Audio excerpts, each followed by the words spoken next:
Bienvenidos a Repensarnos, un espacio para conversar con mentes que están dándole vueltas a su mundo y crear uno en torno a sus ideas. Hace tiempo me preguntaron qué es lo que más disfruto hacer y lo tuve muy claro, aprender y compartir lo que aprendo. Así que aquí estamos, te doy la bienvenida. Y el día de hoy, especialmente feliz por compartir este espacio con alguien de quien aprendo, con quien comparto y con quien crecemos cuando vamos aprendiendo juntas. Karina de la Puente. Karin, bienvenida. Hola Diana, ¿cómo estás? Feliz de estar Feliz. aquí y muy ilusionada. Oye, bueno, empecemos. Si le contara, que le contaré a mucha gente que conversamos, que estuvimos juntas aquí en Madrid, ¿qué les Ujú. digo cuando me pregunten, ¿quién es Karina? ¿Con quién hablaste? Buah. Bueno, a ver, voy a tirar por lo transversal para no contar aquí muchas cosas. Karina es una activista de la curiosidad, eso es lo primero. Es una persona que hibrida muchas habilidades para poder servir mejor, no solamente a nivel profesional, sino también a nivel personal. Eh, es una ingeniera muy humanista, una consultora tecno-optimista Mm, y alguien que ve el futuro mm. con mucho optimismo y con mucha ilusión. Me gusta, creo que eso tienen en común muchas de estas conversaciones que estamos teniendo aquí, el tecnooptimismo. Déjame empezar haciéndote una pregunta, Cari. ¿Cómo en esta transversalidad, hablabas de varias transversalidades, me Ujú, encanta este de una ingeniera muy humanista, pero te ujú, quiero preguntar, ¿cómo se ve el futuro cuando se tienen dos perspectivas tan distintas como un origen caribeño con mm, raíces de ese entendimiento latinoamericano, con todos los aspectos, matices y colores que eso implica, mm. pero una formación, una experiencia y un acercamiento a este mindset europeo con otras reglas, con otros códigos? Ese contraste de miradas te planta con una particularidad visión respecto al futuro. ¿Qué estás viendo? Sí, totalmente. Fíjate que para mí hay algo, la innovación per se, o sea, si vamos a hablar de visión, de futuro, para mí la innovación nace de la intersección de Mm, saberes y experiencias. Y esos saberes y experiencias sin duda van marcados dentro de todo el sistema de creencias o los mm, códigos que tú has aprendido y en los momentos vitales que tú los has aprendido. Yo ahora mismo tengo justo la mitad de mi vida en Europa y la mitad de mi vida en ya. Latinoamérica. Y me ha ayudado mucho este año precisamente que he sido muy consciente de decir, oye, has pasado, o sea, justo este año tienes la mitad de tu vida europea, ¿cómo cómo estás mezclando esas visiones y cómo estás honrando esas raíces? Y a mí el venir de un origen del Caribe colombiano, con todos sus matices, con todas las luces y las sombras que tiene, me ha ayudado, por ejemplo, a ver todo el progreso o el concepto de progreso desde un lugar distinto. Ujú. Porque también soy muy consciente del privilegio que tengo de haberme formado y de haber consolidado mi carrera profesional en Europa y te permite tener perspectiva de, desde ese privilegio, qué podemos hacer para que el progreso, poder diseñar un futuro que el progreso sea realmente inclusivo, que no Mm, sea simplemente para cierto tipo ¿cómo decirlo?, de mirada occidental, europeísta, sino que también tenga en cuenta todos los matices de Latinoamérica, de países africanos, de países asiáticos, pero al final el Caribe la particularidad que tiene es que, que tenemos mucha mezcla de muchas culturas. Tiene una ujú. riqueza cultural importante y una cosmovisión que te ancla a que, ojo, el progreso no es una única, no hay una única forma de Forma de progreso. progreso. Y el progreso no es solamente económico, el progreso también a nivel vital es cómo vamos a honrar el planeta que vamos a dejar, cómo vamos a honrar los vínculos que nos consolidan, que nos forman como las personas que somos ahora. Entonces, pienso que en mi caso la mirada me ayuda a tener perspectiva de el concepto de progreso y cómo voy a diseñar desde mi lugar un futuro desde una cosmovisión más rica, más enriquecida y no solamente desde la cosmovisión europea. Es como lo que pienso. Y con una cosmovisión que además te escucho, Cari, y creo que va mezclando un diseño de futuro donde la tecnología es solo un hilo más de los muchos que se tejen, ¿no? Que luego estamos en momentos donde pareciera que el lápiz que está dibujando el futuro se llama tecnología, se llama inteligencia artificial, se llama tecnicismo. Y esta cosmovisión, me encanta que traigas el concepto, me parece que deja ver que esa tela tiene hilos mucho más ricos y más complejos. Sí, aquí yo desde mi particular mirada tecnomana, y es importante yo creo que también que normalicemos que todos tenemos unos sesgos y no digo que sea el enfoque perfecto, porque no lo es, pero sí, para mí, voy a irme un poquito más atrás. El hombre al final, el hombre en la historia de la humanidad ha ido muy acompañada, la evolución de la humanidad como hombre ha ido muy acompañada con la tecnología.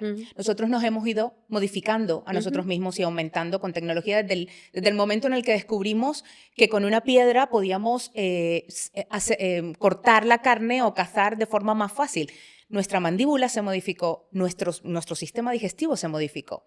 Eso es algo que es interesante que podamos integrar, que la tecnología siempre ha sido parte de nuestra historia, per se.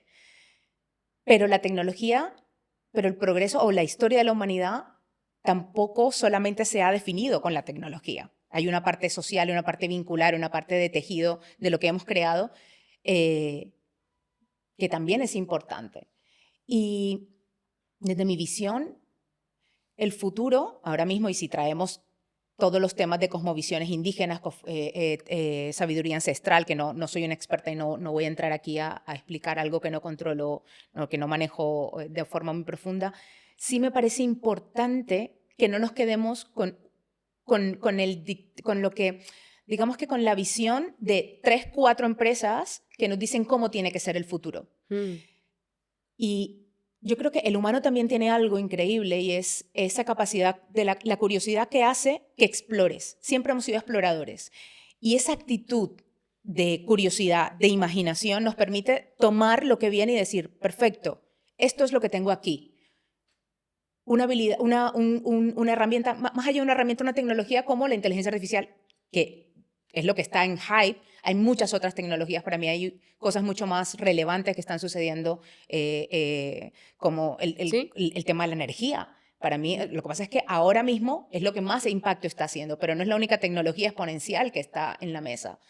Pero la traes y dices, perfecto, yo la tomo, integro, ¿cómo la puedo convertir en una metahabilidad humana? Una metahabilidad, algo que sea transversal a muchas cosas que yo como humano curioso y explorador puedo hacer, pero no significa que 4 personas o 4 visiones me digan cómo la tengo que hacer.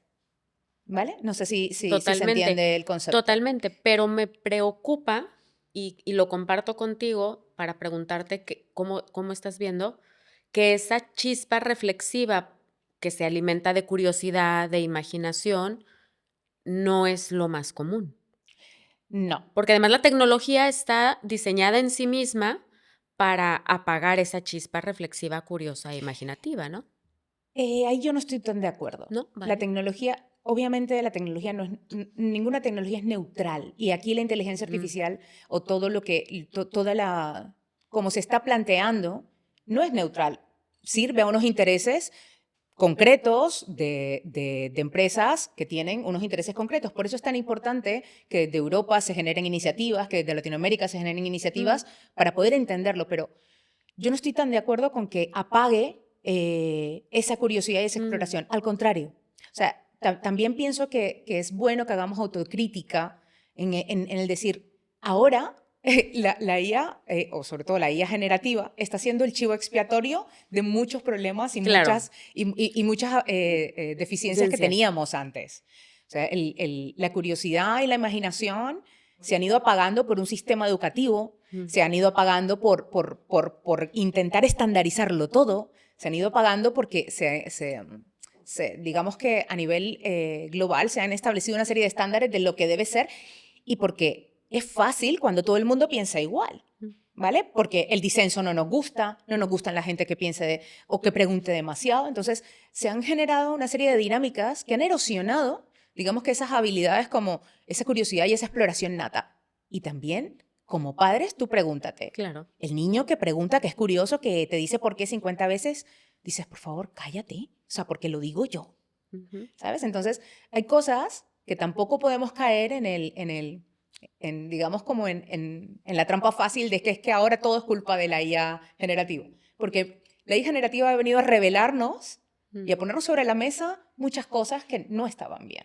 Entonces, ahí hay un trabajo muy, muy grande, incluso desde nuestros hogares. Se están creando muchas... voy a intentar separarlos, o sea, a nivel de profesional, se están creando ágoras, se están creando grupos para poder generar reflexiones. Se está trayendo mucho esta parte de deuda cognitiva, de cómo utilizar esta tecnología como una metahabilidad, para desarrollar metahabilidades, para que sea trampolín y no muleta.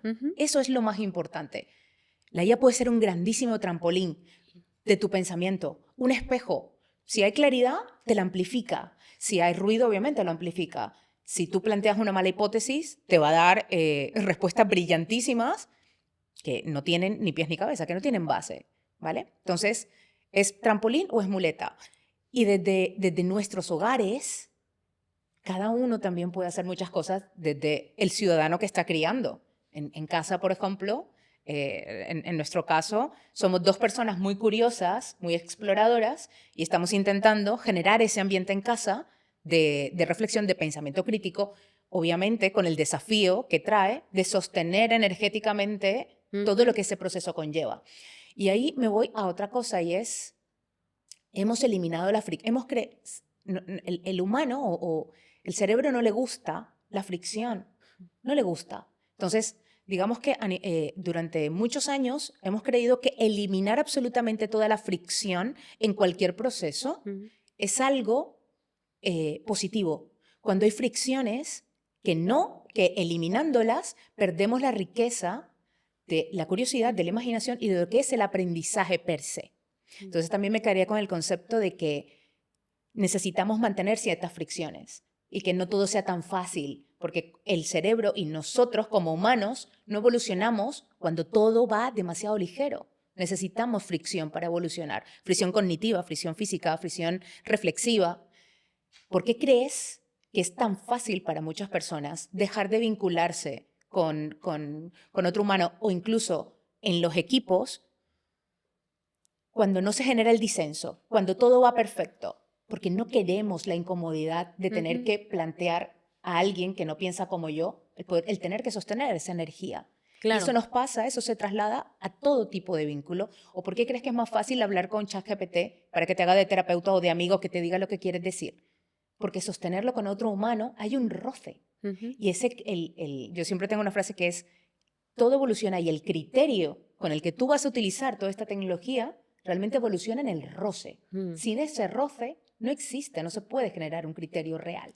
Cari, y en ese tema del roce, y ahora me voy al criterio, que es un asunto que me interesa mucho conversar contigo, pero me haces pensar que en esa falta de fricción, en esa falta de roce, luego ocurre el extremo opuesto, que es una ultrapolarización.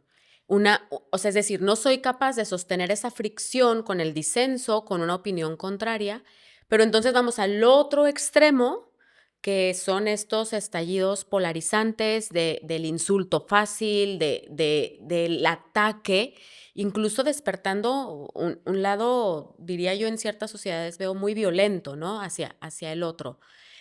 Porque finalmente la falta de esa fricción en lo cotidiano, en lo corto, esa fricción de alguna forma tiene que salir. Si no es en conversaciones de fricciones, claro. es en esa polarización, ¿no? Para mí la polarización es el resultado de que no sabemos sostener la fricción. Para mí la polarización es el resultado de, porque una conversación no tiene por qué confirmar todo lo que yo pienso. Y aquí entro a otro, antes de que entremos en criterio, entro a otro tema, y es el criterio tiene algo muy... El criterio, según el diccionario, el criterio tiene dos significados. Hay un significado que va más con la parte del marco, el sistema, Criterio es la norma para evaluar algo, para saber si algo es correcto o no, ¿vale? Y por eso vemos a nivel sectorial, cada sector tiene un criterio y demás. Y luego viene la parte de habilidad humana, que es la capacidad de juicio y discernimiento, ¿vale?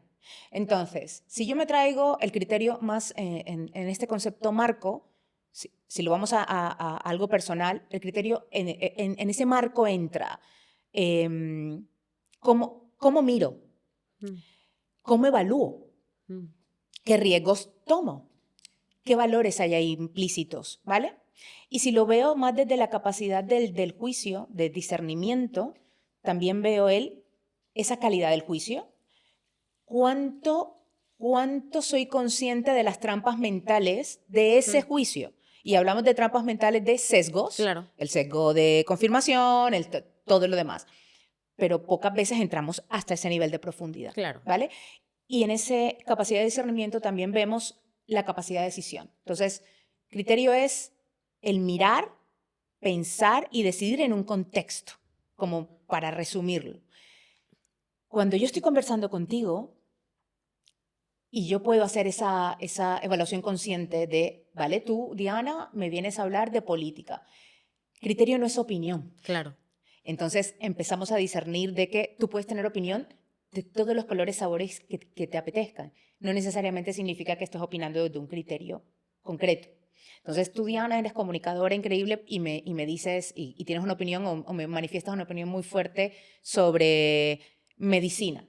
Lo siento, pero es que desde mi visión no tienes el criterio suficiente para emitir una opinión sobre medicina. Puedes emitirla desde tu experiencia concreta, pero no te da el criterio suficiente para emitirla. Entonces, aquí se mezclan como diferentes variables a nivel de la polarización porque estamos opinando sobre cosas que no tenemos criterio.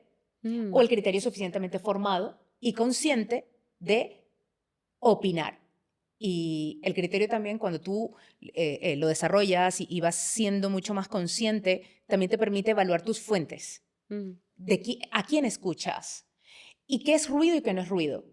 Porque eso también, en uno de mis cambios de paradigma en este tema, sobre todo de tecnología, es no caer en el FOMO o en el ruido de todo lo que está saliendo cada día, porque te entra una sensación de me quedo atrás. Es decir, oye, con el criterio que yo tengo y la experiencia que yo tengo, ¿qué toca ahora y qué no?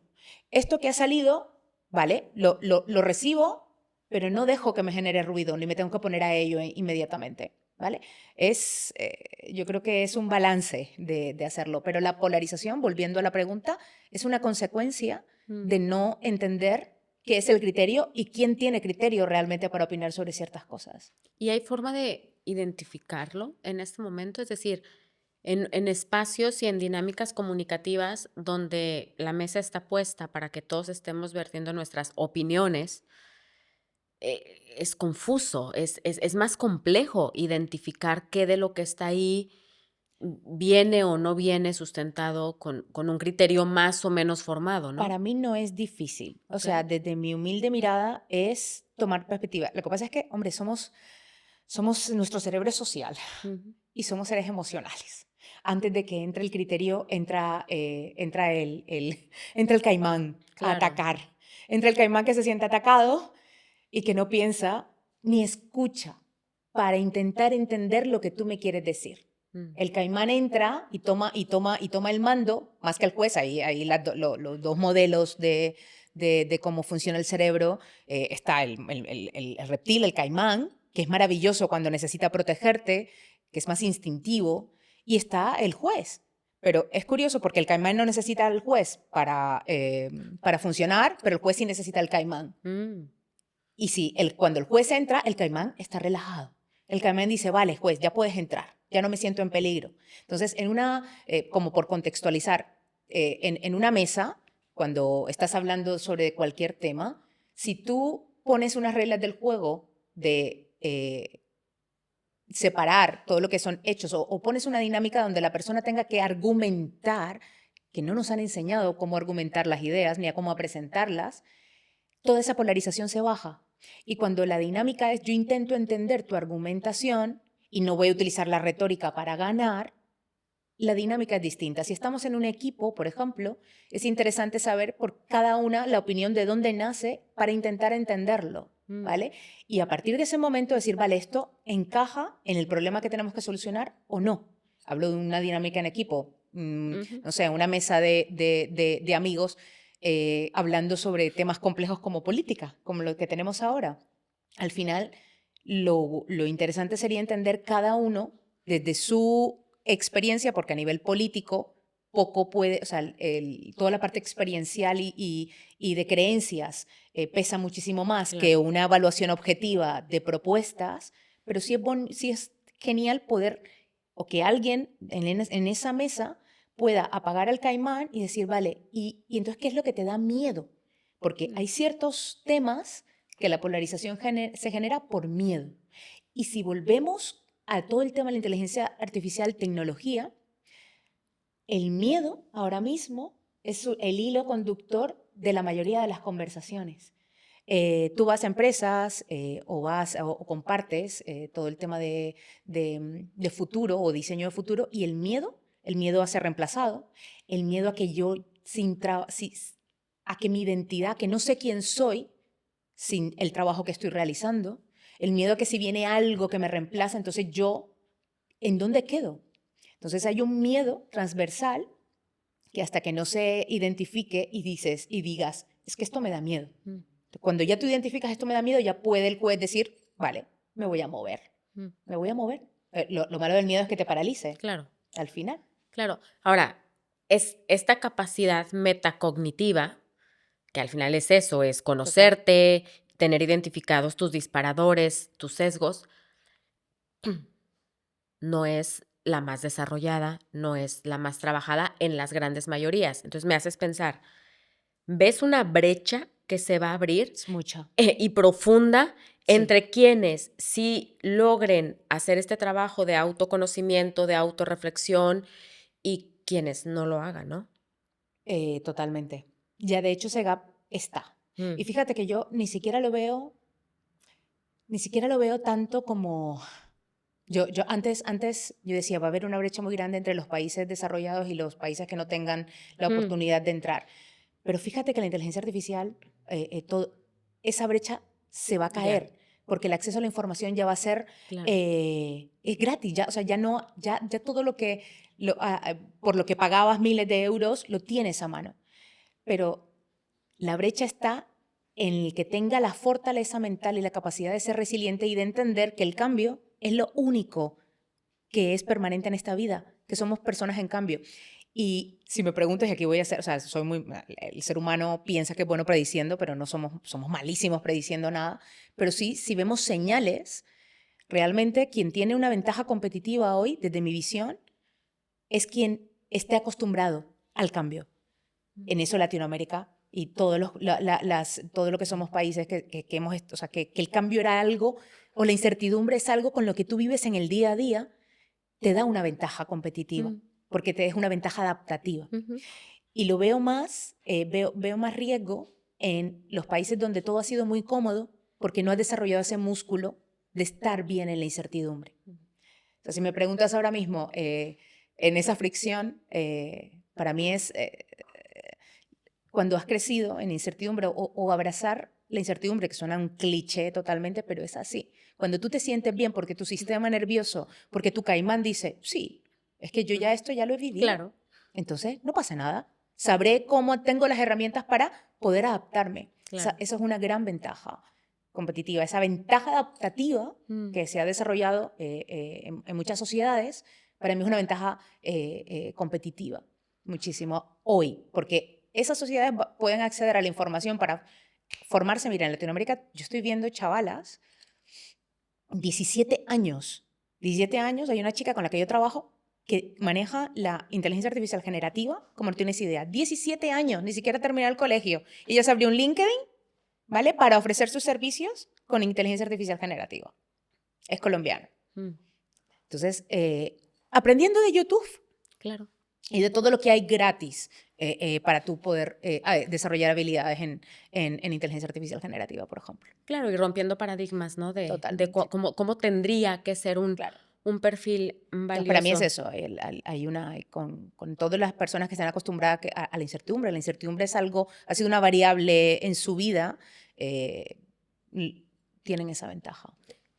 Cari, para irnos como acercando al cierre, me gustaría hacerte una pregunta. A ver. Si tú pudieras hacer que mucha gente cambiara de opinión sobre algo, cambiara el enfoque, la mirada, si tuvieras ese poder, ¿sobre qué te gustaría que muchas personas cambiaran su perspectiva?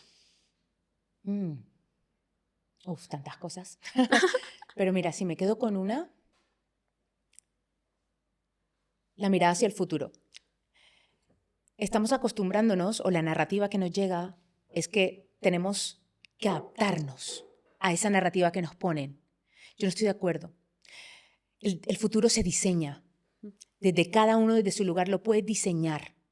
No necesariamente tienes que reaccionar. Se puede diseñar. Y para diseñarlo, necesitas tomar perspectiva. Necesitas imaginar futuros posibles. Imaginar escenarios. Y ahora estamos en un momento de catastrofismo, de miedo, de que solo hay un único futuro posible en el que el humano no está totalmente reemplazado. ¿Por qué? ¿Por qué? Entonces, si fuese solo algo, es decir, ¿qué puedo hacer yo en mi lugar para poder diseñarlo hoy? Porque el futuro se diseña hoy, pero sí se puede diseñar a través de escenarios y en la medida de que tú tomes, tengas agencia, o sea, impulses tu capacidad de agencia para hacerlo, para saber que sí puedes aportar a ese diseño, trayendo otras miradas, otras perspectivas. Podemos entre todos se pueden plantear muchos escenarios muy distintos que no sea la distopía que ahora mismo está en el ambiente y que genera tanta malestar, tanto miedo en general. Sería eso, que el futuro se diseña hoy y que lo podemos diseñar con diferentes escenarios. No hay un único escenario posible. Si pudieras contarme brevemente cómo es el futuro que tú estás diseñando hoy, ¿qué elementos tiene? El futuro que yo estoy diseñando hoy es inclusivo. El futuro que estoy diseñando hoy a través de, y si me preguntas, no solo a través de lo que hago con mi trabajo, a través de lo que hago en mi casa con mi hijo, para mí es que todo el mundo que la agencia personal tenga un papel importante, que todo el mundo tenga la capacidad de desarrollar esa agencia personal utilizando la inteligencia artificial como un trampolín y no como una muleta. Y es un futuro inclusivo en el que donde los vínculos son muy importantes, donde tenemos la oportunidad otra vez de vincularnos con otro ser humano y de generar vínculos sin tanta traba y sin tanto problema. Y para mí, yo tengo un tema donde el progreso no es solamente una unidad económica, donde el progreso tiene en cuenta toda la parte ecológica, por decirlo de alguna manera. No, sostenible suena como, ay, muy cursi, no, pero la ecología es muy importante. Al final, ¿dónde estamos? O sea, es donde estamos viviendo. Así que es eso. Yo creo que lo resumiría en donde el progreso no es una unidad económica. El progreso tiene mucho más espectros que una unidad económica. Bueno, vayamos a construir ese futuro. Sí. Cuenta conmigo para ser parte de esa construcción. Muchísimas gracias, Karina, por haber sido parte de este espacio y por haber sostenido esta conversación. Y muchísimas gracias a ti por haber sido también parte de este diálogo en el que juntos nos estamos repensando. Nos escuchamos y nos vemos en la próxima.